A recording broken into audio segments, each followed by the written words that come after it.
This tutorial will show how to use the T-Splines for Rhino plugin to create a smooth bathtub starting from curves. During the course of this tutorial, many T-Splines commands will be introduced. We'll start creating the bathtub by laying down some curves using the Rhino control point curve command. So just click here on this icon, and you can just click in one of the orthogonal views to lay down a curve, which will be the side of one of the sides of our bathtub. Now I've actually already laid out these curves, and I'll just go here and turn on my layer with all those curves, and I'll actually delete that curve that I just laid down because I already have these curves laid out that are nice and evenly spaced. And you can see the control point count of these curves. After our curves are laid out, we need to fit a surface through these curves, and we will do that using the Rhino loft command. So we will select the Rhino loft command, select the curves in order so we can loft them. Then there's a few different loft styles, and we will use the straight sections style and then hit OK. So now we've lofted these curves to create a Rhino poly surface.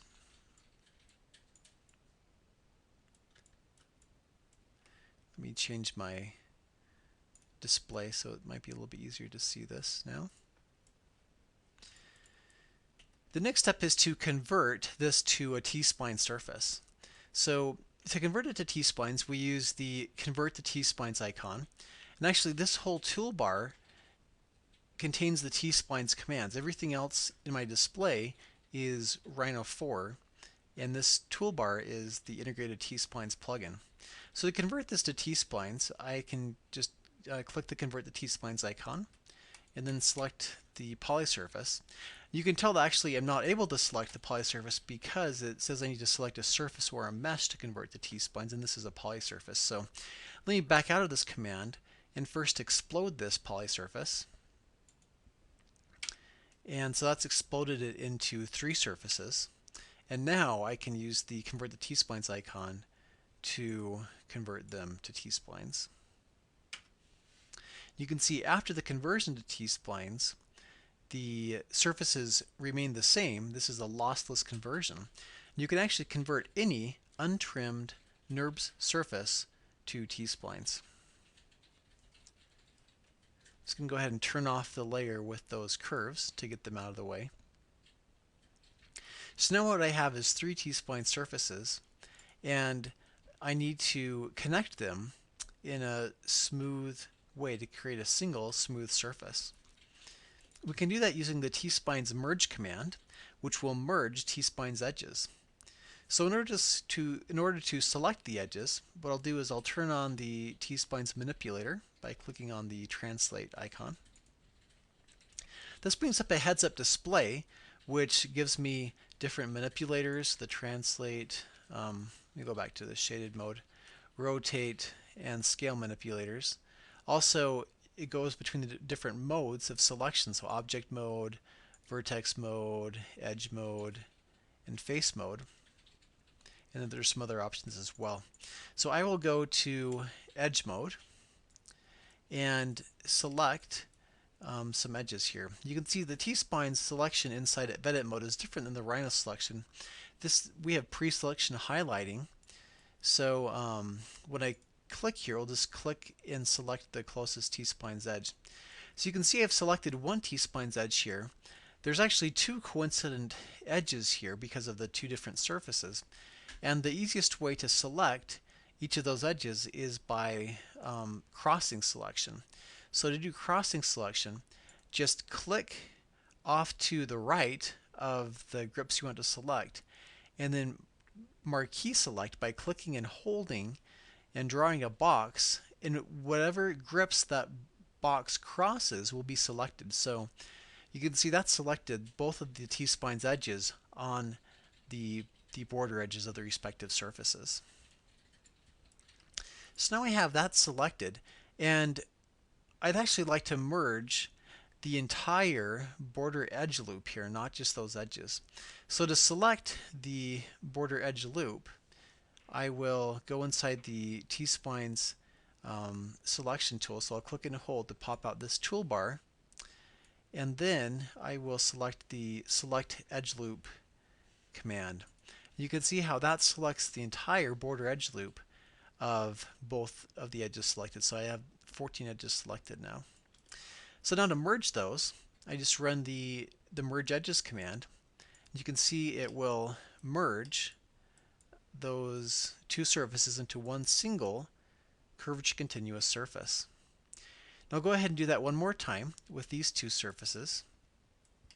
So again, if I just click here, it will only select one of the edges. So to select both edges, I will do the marquee crossing selection. So I'll click off to the side and then drag this rectangle across the grips I want selected, and it will select both of those edges.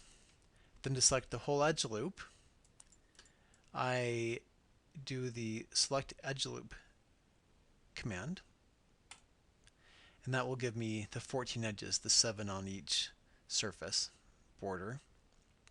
And then I can merge those edges. So now I have merged this into one single smooth T-spline, and by merging those and making it smooth, I actually washed out a decent amount of the detail that I had before. Because remember, this used to meet at right angles, and now since there's not very many control points, it's really kind of washed out that detail.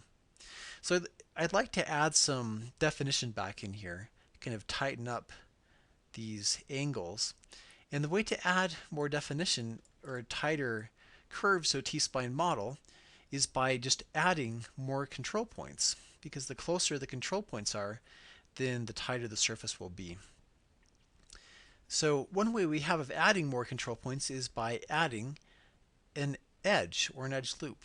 So what I'll do is I'll select an edge here, and I have that edge selected, and then I'll use that same Select Edge Loop command to select this whole edge loop. And I will use the T-Splines Insert Edge command to insert more detail here. So I'll just right click on this icon, and we have a few options. Insertion type simple, we'll keep that, and we'll turn on both sides so that I'm inserting an edge on both sides of that existing edge. You can see as I mouse around here, there's a preview of what the kind of where that edge will be inserted, and also I have an exact numerical value as well that you can see. So I have two options. One, I can just freehand this, and so that's what I'll do for this one. I'll just kind of click here, and that will insert an edge both above and below the existing edge, and you can see that's really tightened up my detail here. I'll go ahead and repeat that on this other edge here. So I'll select that edge, do the edge loop selection, and do the insert edge command again. So right click on this, insert both sides. This time, instead of inserting freehand, which I could do, I'll type a percentage between 0 and 1. So I will type maybe 0.15 so that it's inserted close to the existing edge, and hit enter. You can see how that's inserted an edge here. So now we've added back some definition to our surface here. This is still a single T-spline surface. So I have the definition that I want here, but the downside is that the definition extends all the way to the edge of the surface, just like it would in NURBS. The benefit of T-splines, though, is that I can delete edges or faces or points where I don't want them in the model. So here on the edge of this surface, it would be nice to just have this flatten out instead of bunch up here. And so I'll do another crossing selection and select some edges that I don't want in the model, and then I'll just hit the delete icon, and it will delete those edges from the model so that my surface becomes smooth there. I'll go ahead and repeat that same process here on the end with these three bunches of edges. So I'll just marquee select to select these, then hold down Shift as I select these edges. And again, hit the delete icon or just the delete key on my computer. And now I've flattened out the model here. So what I'm left with is a surface that has some high detail right here that completely flattens out. And the surface is still editable. I can still select edges or points and move them around, and the surface still behaves smoothly. These are what we call T-points, and the surface is curvature continuous smooth there. So now what I've done is I've created half of the wall of my bathtub.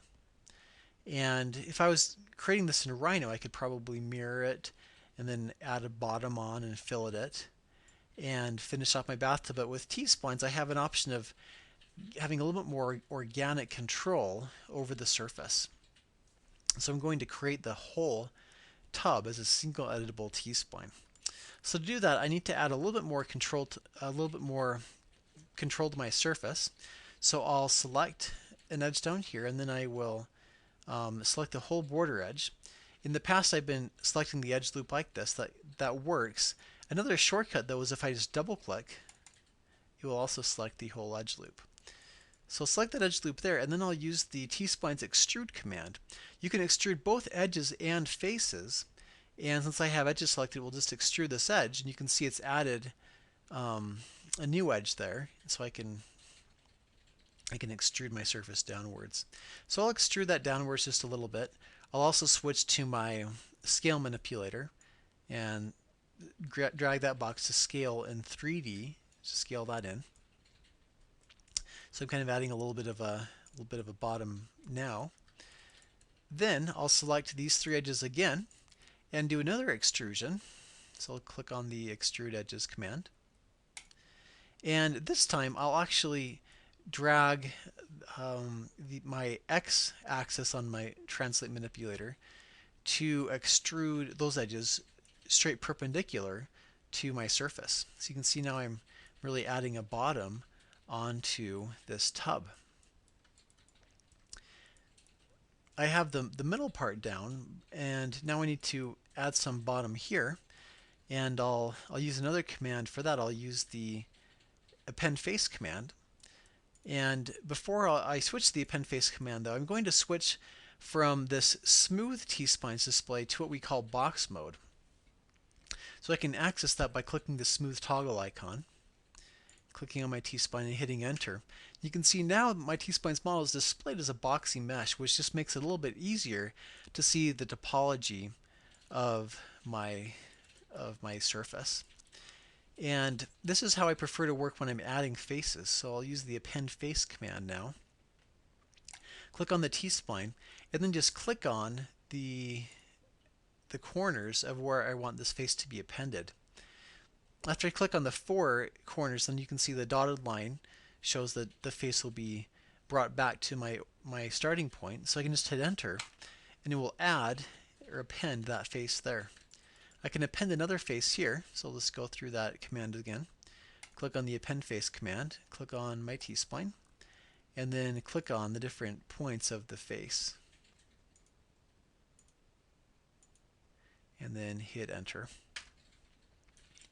So now I've added these two faces in the corners of the tub, and I'll go back to smooth mode by clicking the smooth toggle button and see what my model looks like. So you can see we've added, by adding this face, now what we have is a non-rectangular surface that's still smooth and can still be edited as a T-spline. And these points here are what we call star points in the T-spline. Now that I've created half of my tub, I'd like to use the tsPlines symmetry command to add symmetry. However, first I need to have a completely straight axis, which I don't have right now. To straighten that out, we can use some of the Rhino commands. So I'll just double click here to select the whole T-splines edge. Then I'll go back to vertex mode, and looks like I've lost my selection. One way of keeping your selection when going from edge mode to vertex mode is, instead of toggling by clicking that mode right there, pull out the grip selection icons. So again, I'll double click to select this whole edge, and if I just go straight to vertex mode, you can see it will keep my selection there. Then I'll use the Rhino command called project to C-plane. I'll just type that in here, project to C-plane. And then I'll switch, so I'm just looking at the right perspective, so we'll project to this right C-plane. Yes, I'll delete the input objects. Then when we go back to perspective mode, you can see that what that's done is it has lined up all those control points along that axis, along that plane. So now I can use T-spline symmetry. Symmetry is turned on by using the Symmetry On button. Then select the T-spline that you'd like to add symmetry to. Then you select the axis that you will turn symmetry on for. So here we'll turn it on for X symmetry and hit enter. And you can see that we now have a symmetric model, which you can tell because of the green symmetry lines. So now if I go back to face mode, anytime I move a face on one side of the model, it will be updated on the other side as well. So with symmetry on, let me dock these toolbars. I can move faces down here, so maybe I'll select both of these faces and pull them down to add some depth to my tub here. Also, if I want to add more detail to my tub, like if I want to add some stairs here, then I can again just work on the one side of the model and it will update on the other side. So to add more detail for stairs, I'll use the same command we've used previously, which is the insert edge command. So right click on this icon and select a face. Let's see, it says it can't insert a new edge. Actually, it's easier if we go to edge mode. Now let's try that again. Insert edge. Okay, so now I can do it on both sides like I've done previously, or I can just do it on one side. So I'll just insert an edge on the one side. And again, we'll keep the insertion type as simple because we want the surface to change here. So you can see that changes the surface and adds a new edge that's just local here. So I will repeat this command, insert an edge, to add some more detail for the steps. Let's do that a couple more times. Insert an edge. And one more time. So now we've added this additional detail, and I can just select the edges. Let me change my drag mode to the world view and just move the surface around, and you can see I'm able to detail my model this way.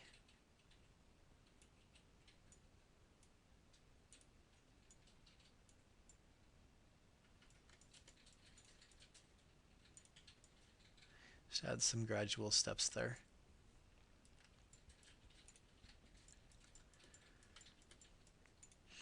One other thing we can do, that insert edge command gives me a nice kind of soft crease. If I want a perfectly sharp crease, I can use the T-splines crease command. This will give you a perfectly sharp crease. So you can just select the edge you want to crease. You can see how that gives us a perfectly sharp C0 crease. And you can see that crease kind of comes up the side of my tub a little bit. The influence of the crease, just like any other control point in T-splines or NURBS, extends two faces beyond the actual crease. So that's why it kind of fades out across these faces. If I want to limit the influence of the crease, let me just hit undo. I can subdivide the T-splines model by that crease so that the influence won't go so far. So let's just change to face mode and select these faces to subdivide them. Actually, first let me enter the subdivide command.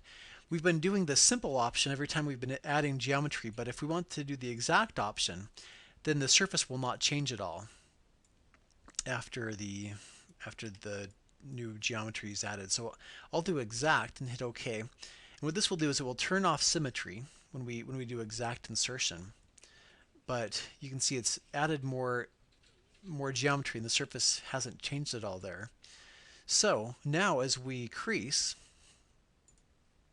we can select the edges that we want to crease and turn on the shade mode. You can see that the crease does not go as far now. It dies out here before it climbs up the side of the tub. So there's the crease, and we can control the tangency here at the crease by using the T-splines tangency handles.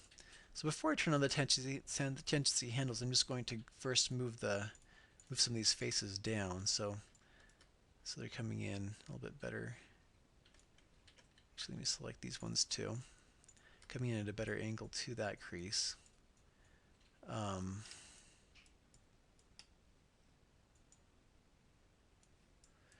Then when we go to vertex mode, you can see that these tangency handles are the white control points, the ones that are kind of inverted. These are the tangency handles. So we can select the tangency handles. Select that one,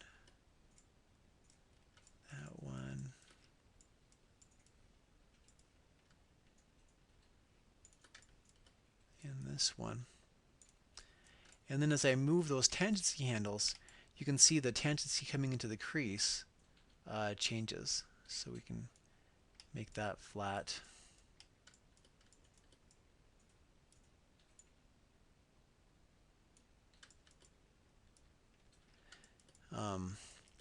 Then also it can be useful to go to, because you can see the surface isn't really very flat here, we can go to box mode and see a little bit better how the surface is looking. So you can see this makes it obvious how the surface is not as flat here. So now we can select these edges,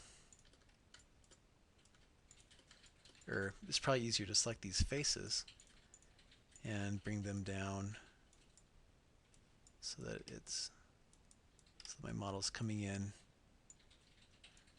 kind of flatter into that crease. Let's see how that's looking. Go back to smooth mode. So that's looking a little bit better.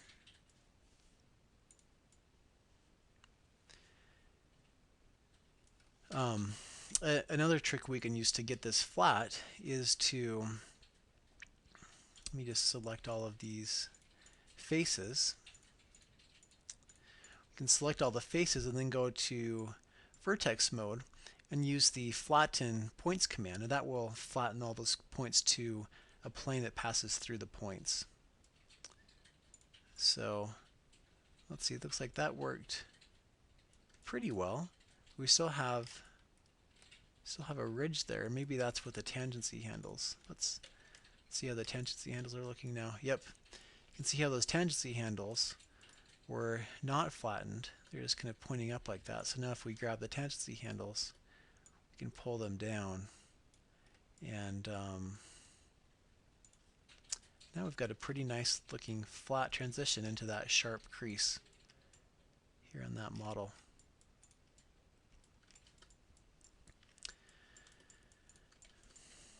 Okay, so we can continue to work with our model to modify it as we want to. But at the end of most modeling processes, we'll need, or at least in this case, we'll need to fit the T-spline surface into a larger NURBS part. So let me just switch to the render of our final model. You You can see this is the T-spline that's been rendered with the isoparms turned on. And we need to make it fit inside of the rest of the tub. And in this instance, that part has been modeled using trimmed NURBS. So here we have the trimmed NURBS outside that we need to make the T-splines fit to. We can fit the T-splines to the trimmed NURBS by using the T-splines match surface command. So let me switch the mode to edge mode. And again, I'll use our shortcut of double-clicking on this edge to select that whole edge loop. Then I'll enter the T-splines match surface command. And it says to select the edge to match. What you need to do is look for the little white point on the T-splines edge and then click on the edge that you want it to match to nearby that point. So I'll click here, then hit enter. Now you can determine the continuity. So we'll do curvature continuity. And then if you click refine, then it will refine the T-spline model. I'll hit enter so that it will match up to whatever you're matching it to within the file tolerance. So you can see that's added a little bit of detail to the T-splines model, but it now matches up smoothly to the NURBS assembly. And you can still manipulate this T-spline and it will still update smoothly. So finally, what we can do is just convert the T-spline to a NURBS. So I'll hit escape to exit edit mode and then just right click on this to convert the T-spline to a Rhino NURBS or poly surface. Hit enter. And now this is a poly surface, and I can join it to the rest of the surface. So now I have a single watertight poly surface that was created by making a single watertight T-spline and combining it with my trimmed NURBS surface.